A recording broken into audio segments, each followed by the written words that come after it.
You know what time of month it is, man? No, maybe I should say it a different way. Yeah, I was like, oh. It's my period. No, you know what time of the month it is? What time? Besides periods for some women, it is time for Will Smith to cry. Oh, yeah. Tell the truth. Tell the truth. Like, calm the fuck down, man. Yeah, like, who are you talking Yeah, to? who Like the fuck, man? You really trying for that Oscar, huh, bro? This ain't that movie. He's like, you know what movie you in, man? This shit ain't gonna get nothing. Yeah, this time last year, we had Will Smith sitting up there, forcing them tears, trying to get that Oscar. I guess it's become kind of sort of an annual thing now. I think it's ever since that Fresh Prince episode, the one where it went off and came back just so he could cry. Oh yeah, yeah, he came back. Want me? Yeah, you want me, Uncle Phil? Ever since then, he's like, damn, this shit kind of worked. He's been trying to use that cry to his advantage for years, hoping that's gonna bring him an Oscar, man. Thinking them tears is gonna hold that shit up and present it to him, bring it home to him, and that's what we have right here. Will Smith crying again. And this time, like, what's he crying about now? Motherfucker got millions of dollars. What's wrong with him? What's he so sad about? Well, If you had Jaden as a son. yeah, I know. Have you been on Twitter again? Tell the truth. Tell the fucking truth. We could have ruled the galaxy together, father and son. Cypher rage. Yeah. Well, you wearing a skirt again today? Tell the truth. It's in this movie, well, hey, you know what? If he lost his kid, if you lost your kid like he lost his kid, you'd be crying too. Well, it's not his real kid; it's his movie kid. But it still counts For the sake of the movie. Yeah, but his child has died. His child has died. That's enough. That's enough to bring down anybody, even the charismatic Will Smith. And in this film, Collateral Damage, he plays a guy who has a very successful, I guess, marketing agency. Advertising. It's kind of the same thing, ain't it? But hey, we'll go with that. What is it? Marketing agency. Advertising. Rabbit season. Shit. But here, life is going well. Got a lot of money. He's running this company. Everybody loves him. But when his child dies, he goes into a major funk. And it's okay. Look, go ahead and grieve. Do what you got to do, but people at the company are like, man, you about to make me lose my fucking job, man. I mean, look, it's been 3 years. Okay, I mean, come on, man. How long does it take to get over a kid? You can have another one. I mean, you got money. I mean, look, you do what you need to do, but we got to get paid. Please do something. But he is so deep in his depression that he just cannot respond to anybody. And on top of that, where before he was saying death, love, and time are two great things that make life worth living. After that happened, you're like, you know what? Fuck them. You're like, fuck all three of them. Fuck them so hard, I'm just going to write letters to them like I'm writing letters to Santa Claus, They going to respond to me one way or another. What'd you do? I gave y'all lip service. And he's surprised. He's depressed, but he didn't think that he'd be crazy too.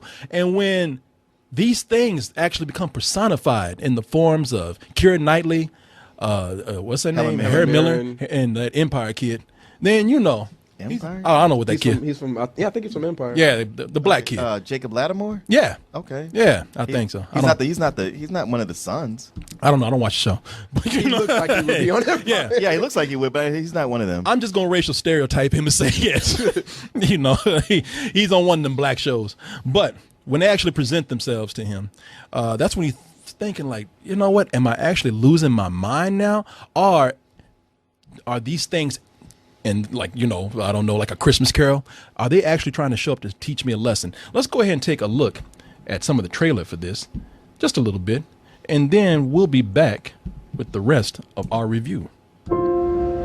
Was it the holidays? No, it wasn't that. Well, then why you decide to come in tonight? I'm trying to fix my mind. Howard is a brilliant man. And he's not just a boss, he's a friend. He lost his child, and now he doesn't care if he loses everything else. This might be the strangest thing I have ever come across. He writes letters. Who are they to? Howard doesn't write letters to people. He writes to things. Time. Love. Death. Kids write letters to Santa Claus. It doesn't mean they're crazy. No, this is therapeutic. You're gonna think I'm crazy, but I'm having conversations Death came first. She met me in the dog park. Charmed, I'm sure. So death is a her. Turns out Death is an elderly white woman. Remember me? I'm Time. You wrote me because you need me. Howard? Ask her. Go ahead. Ask her if she can see me. He was sitting right here. And he just appeared, right? I'm love. And I'm the fabric of life. Something's starting to happen to you. Howard? I don't know what to do to bring you back. What if love, death, and time are trying to help you? You need to talk to them, Howard. Challenge them. Just engage. All right, goddamn. Second that soundtrack kick. Yeah, Okay. you gotta get the hell out of here. But look, we were kind of making fun of the trailer when it came out a little while back. I mean, because it looked like maybe not Oscar bait, but it was bait for being that emotional Christmas movie of the season. Sure. And I'm gonna tell you something, man. I actually think that this movie, for being a Christmas film, it deals with some harsh realities in a good way. I think that, you know, it handles death boldly, it handles it sadly, but it also handles it with dignity and grace. And I don't think that they're trying to make that message too sappy here, as far as, you know, what death is all about. There's no last minute miracles there for people.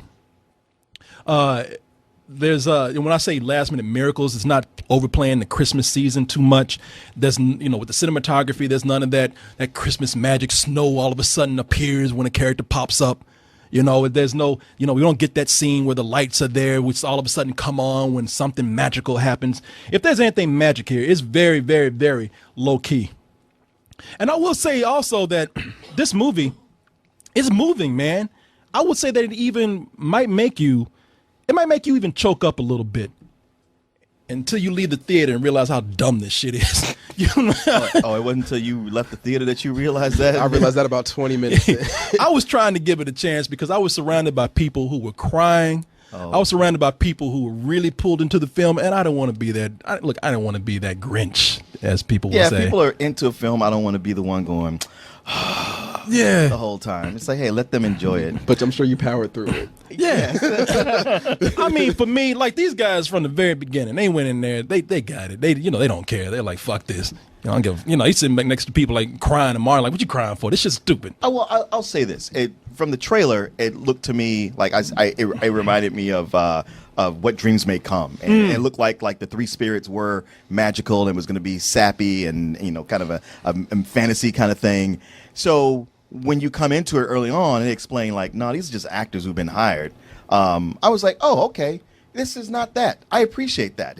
It's actually something more clever, more down to earth. I can get into it. But as the film kept going, I was like, no, I was right the first time. Yeah, that's exactly what this is trying to be. It's the kind of movie where, man, if you lost somebody recently, this movie will speak to you. Perhaps. If not, you're just sitting here going like, can we just move this along? And wow, man. Okay, all these characters, I kind of like them, but they're actually very selfish at the same time. Well, you know what? Before I move on too far, I will say because some of these points I'm agreeing with you on, and I like to elaborate a little bit because can I say something about this trailer? This is one of the most deceptively edited trailers on the planet. Like, why? The way they showed this trailer, it looks like, all right, Will Smith is going to be 95% of this movie, but then when you go in and watch the movie, it's more about those, you know, his coworkers. Yeah, his coworkers, like Edward Norton and Kate Winslet and Michael Pena. So you're like, wow, like I thought this was Will Smith's movie, and he doesn't really get a major role in it until about 25 minutes in. Yeah, and you know what? You're It's right 50-50. about that. I could have handled that. And that's one of the things about the movie that I actually admired at first, that these are actors that they hired. These are not real spirits. I thought, okay, this movie's pretty grounded, and I love that they saved that for the people who actually go see the movie. They hit that very well. Yeah. I can say that about the trailer. But here's the thing about it. Will Smith, sure, he's grieving in the movie, and I would like to, he's grieving hard, and I want to give it to him, man. You know, in the movie, he's walking around dressed up like Hancock and shit. You know, he's just a pair of shades short of being Hancock. You know, he got his old costume from that movie. He can fly. Yeah. You know, yeah, man, he's riding his bike around town and then trying to get hit by cars. It's I feel they actually make it to where I kind of feel bad for him, but you can't feel too bad for him after a point, because to me, he's kind of confusing. In his grieving, because when you can't figure him out, it's almost that they turn him into an asshole. Yep. You know what I'm saying? Oh, here's the thing. I talked about his coworkers being, kind of selfish, but ultimately I sided more with them, because with him, man, I would never, tell somebody who's grieving over the loss of their child, like, hey, you need to get over it. No. Hey, man, he needs to take as much time as he can. But he has controlling shares of the company, and everybody in that company is going to lose their jobs unless he just signs this piece of paper, and he won't fucking do it. And he won't fucking sign it. And that's the thing about the movie. The reason why these characters, these so-called spirits, they're actors, is because his coworkers are like, we love this dude, we don't want to fuck with him, but if he doesn't sign these papers, we got to convince people that he's crazy and get him the hell out of here. Yeah. And that's another flaw in the movie. Like, why you would have seen that he's crazy a long time ago before they had to go that far. But whatever, it's a film. Plus, they're playing ultimately with the videotape. You're like, that wouldn't fly. No, there's some stuff going on in here that wouldn't fly. But the thing is, you see them doing this, and you're like, man, I'm on their side completely. Yeah, if you got to put him in the nut house for a little while in order to save this company, then you do what you got to do. You know we would do that to you, right? Oh, well, shit, I'm already crazy. But Will Smith goes like full retard. They like say her name. He's like, I know. No, I'm like, what the hell? He does. They're trying to say, man, please do something to help us out. It's almost like he fucks with people because he's crazy. This is a guy who stays in his apartment all day. He doesn't answer anyone, but for some reason he can go to work and fuck with people and set up dominoes. And set up dominoes instead of signing contracts, knowing that people so he can just flaunt it in front of people like, I'm crazy and y'all gonna lose your jobs. And when people actually talk to him, he like, just in case y'all don't know, And when people talk to him, like Edward Norton gets him in an elevator. Every time somebody asks him something, all of a sudden he gets a bout of severe autism. Man, can you just sign these papers? So rapid fire round while I got you. Cabs are in town. Christmas showdown at the Garden. I never give your seat away. I just go solo, but we could go. Don't even have to talk. Don't even have to look at each other. We can do just what we're doing right now and just watch the game. Be like old times. Right, number 2, we're gonna lose the Danworth account because that's always been your relationship and they're not feeling the love as you might imagine. So that's gonna happen. Whatever though, because we've got an offer from Omnicom and it's real. $17 a share. Please consider it, because because they leave total creative control.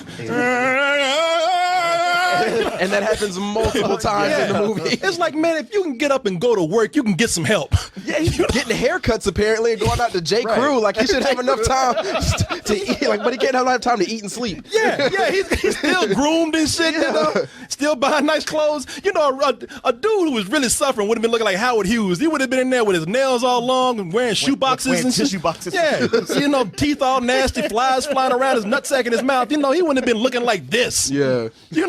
All right, tell me if this threw you guys off. In the very beginning, they introduced them in Happy Times. Him and Edward Norton, they run the company, and Edward Norton introduced him like, okay, here's my partner, and he says, I love you, man, and he goes sit down. And I was like, oh, that's so cool. This movie's about a gay couple. I thought that immediately. So when they started talking about their children and cheating on the wife, I was like, what the hell? It took me 15 minutes to go like, oh. So they're not gay? No, I never thought that. Really? No. Well, no, because the way he did it, like most guys like, hey, I love this guy, but he was like shook his hand and like, I love you. Man. I love you. Whispered it to him. Yeah, like, and then whoa. Will Smith, he's totally wearing like tight pants and a light purple tight shirt. Martin, I dress like that. I got that shirt.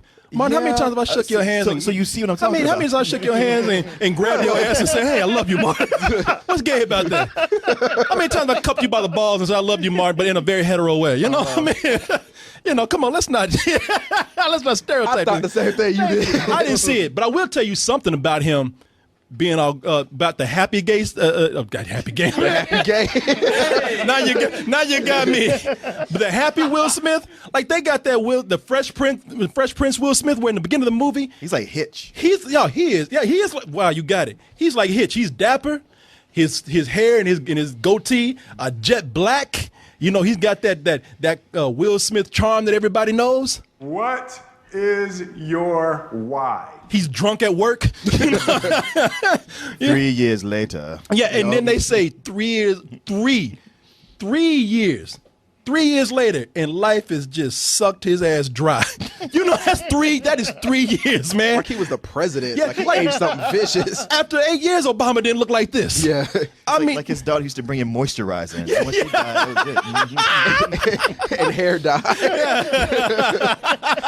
Yeah, what's that shit called for man? What is it? Just for man. Yeah. Yeah. It's like he's not crying. His skin is just cracking right now. You know, a motherfucker's a pork rind with some hair waves on. Look at, it's like, man, they tried too hard to make it seem like he was miserable. But again, even with the gray hair and everything, he's still a little too well groomed. Yeah. Well, they it's almost like they go like, well, he's grieving. Well, he's kind of crazy. Well, he's grieving. No, it's somewhere in the middle, and it goes back and forth. And it's like, y'all gonna pick one or what? Yeah, exactly. And this whole thing of these actors playing the spirits, it's cool at first until they get to the ridiculous point where they have to figure out ways to convince people around Will Smith that they can't see the actors. You know, they hire certain people. They, just happen to strategically get Will Smith in a room where one of his coworkers just can come in at the right time. I think you might be in the wrong place. No, I'm in the right place, Howard.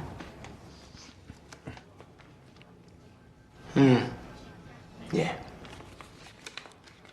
Time. They say you heal all wounds, but they don't talk about how you destroy all that's good in the world. How you turn beauty into ash. If love is creation and death is destruction, I'm just a terrain in between. You don't understand time. No one understands time. I mean, Einstein came close when he said I was an illusion. Howard, hey, listen, I'm sure it's a no, but Oneida Apparel asked that you be in the media buy meeting. I'm sorry to just barge in. Ask her. Go ahead, ask her if she can see me.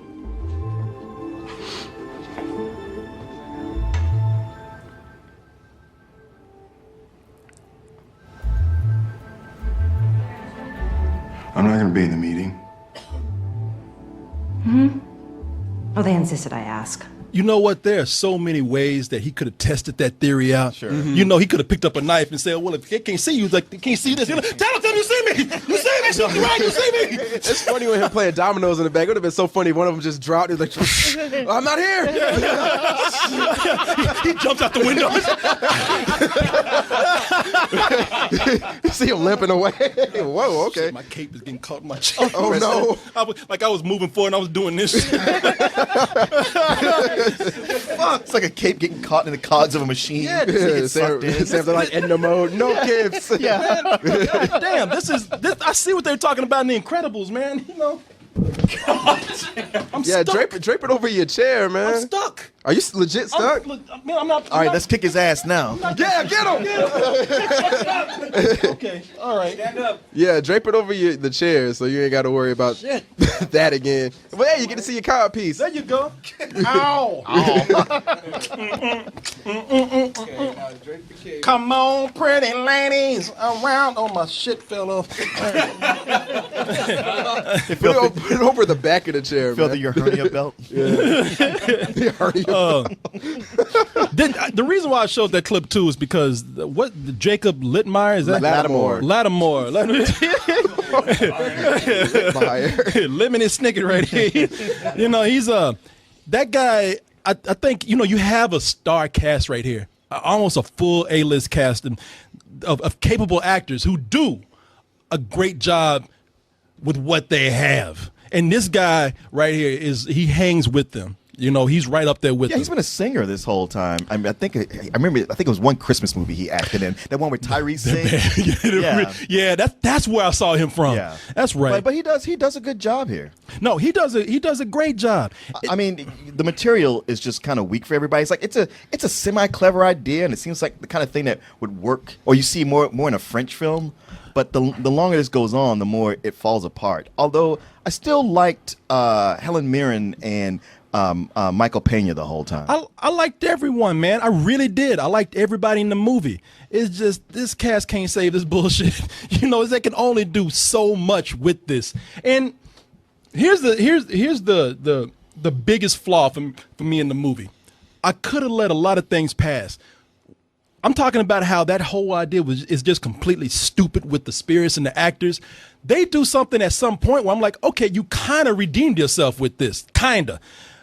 And there's a couple of other things that really moved me at the end, but they just didn't know when to stop. Yeah. You know what I'm saying? They didn't know when to walk out. Yeah. There's a point where I took a note right here where, oh, that's it. This thing sucker punches you with 2 silly ass twists in this. At the very end, one, it's kind of like, all right, I didn't see it coming. I know you did, but I didn't. I saw it as a possibility, but thought, I'm hoping they're not going to do that. No. And then they did. I was like, God damn it, you guys. And here's the deal. They saw it coming. Now you're thinking, well, Korey, you didn't, so that must have been cool for you. And I was like, no, this is fucking dumb. Yeah. Sometimes you don't see it coming because it's just so stupid. It's so forced. You know, it's like something you don't expect it because it's way too obvious. Well, yeah, because I was watching, I was like, I know they ain't gonna do that. Then like an hour later, you're like, oh, here we go. Yeah. And then there's one that's real obvious, and you say, well, too obvious, so you're not gonna do it. And then there's a point where that camera was moving. And moving. I was like, don't do it. Don't turn around. Don't do it. Oh shit. But see, that could be an interpretation. Oh, nah, you're man, right. That's no. No. I feel like this whole movie was the writer and the dude who wrote the screenplay was like, hey, look at this. Watch what I'm gonna do. Yeah. Hey, check it out. Look it out. What I'm gonna do is, oh, did you catch it? You thought one thing, but it's another. You know, like, fuck you, man. You know, even to insinuate something to interpretation was like, you should have just left it alone. Yeah, I mean, something Harris said when it came out, he's like, man, this movie was so focused on trying to be clever if it got to be good. Yeah, and there's other people who are doing things, who are doing good performances in here too. What's her name, man? She was just in Naomi Harris. Naomi Harris. Where is she from? Because she's got a weird spy accent. movie. She was James Bond's. Was she in Moonlight? He was Moneypenny. Yeah, Moneypenny. And she was in Moonlight too. Yeah. Yeah, she was the crackhead mom in Moonlight. Oh, right. Okay. Yeah, and she's British, and she's okay. That's because her the way she talked just sounded kind of odd to me. Yeah, you know, but I think she did a great job in the film. I don't know, man. Like I'm not gonna be that hard on the movie right here. There were a lot of people who were in there crying. If this is something where it comes on television and you watch it at the right time, and what I mean is that you watch it when you feel very emotional at the moment. As you said, you lost somebody, you know someone who lost somebody, you're just in the Christmas spirit and you're thinking about those out there who are less fortunate, they don't have anything. You know, I don't know, man. I'm digging in, man. I don't know You are, man. You scrambling. Even Will Smith is like, brother, really? You know, come on. It ain't all that. Yeah. To that 0.5% of the country. Yeah. I don't know. Because I was looking at it and I said, I watched it. Like I said, I was moved by some parts of this, but it's not enough for me to really recommend this as a good movie. It is not a good film. I'm giving it a really, really low rental. I wasn't moved by any of it, but there were parts early on that I thought were clever-ish and had potential. And I kept thinking, like, maybe if I read this as a short story or somebody else made it, it could kind of work. But it is one of these things where at the end, it just takes everything I thought could possibly work about it and dismantled it right in front of my face. Yeah. Just said, like, you like this part? Kind of. Now, what about that? I'm like, all right, man, fine. Fuck you in your part. They made you watch it out of spite. Yeah. Right. But just only because of how much I like the actors and even still managed to like them despite the material, I'm also going to give it a low rental. Yeah. What about you? Man, the one thing about this movie, and I think you both hit the nail on the head, is the actors. Everybody that's involved in this is just, throwing their all into it, so nobody's really half-assing it. But like y'all said, this story is ridiculous. And when things start going like south and you see it coming, and then even the ones you don't see, you're like, y'all really decided to do this? Like, y'all you took that much time to get to this point?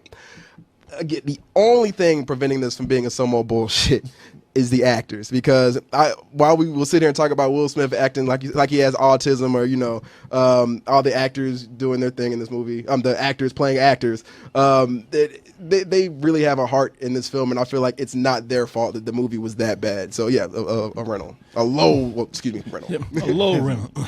Yeah, it's I've seen worse. I even see critics out there saying it's one of the most horrible things I've seen. Oh, come on. No. It has like an 11% on Rotten Tomatoes. Yeah, no, it's low. It is low. I think it went up to 23. Oh, okay. But another thing. So, that counts for something, right? All right. But also with the movie, man, I'll be the first to tell you that I almost feel ashamed for being moved by it, because it really is trying too hard to be manipulative. It's too sentimental all the time. All the time. It never lets up.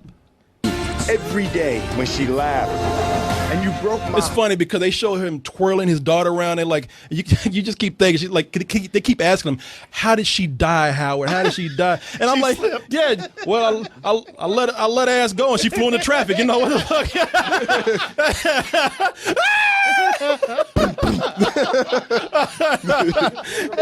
That's why he rides his bike in traffic. Yeah, exactly. You know what? If that had actually been it, then I'd be like, okay, I understand, bro. I would have laughed. Death would have been like, that's your clumsy ass fault, not mine. Shouldn't have been doing that shit in the first place. Had a GoPro in your chest, twirling your girl around. Went through somebody's window. This your girl? She dead. And you owe me a TV. The rest of us in the backseat. Yeah. He accepts that. Maybe he gets to find his life again.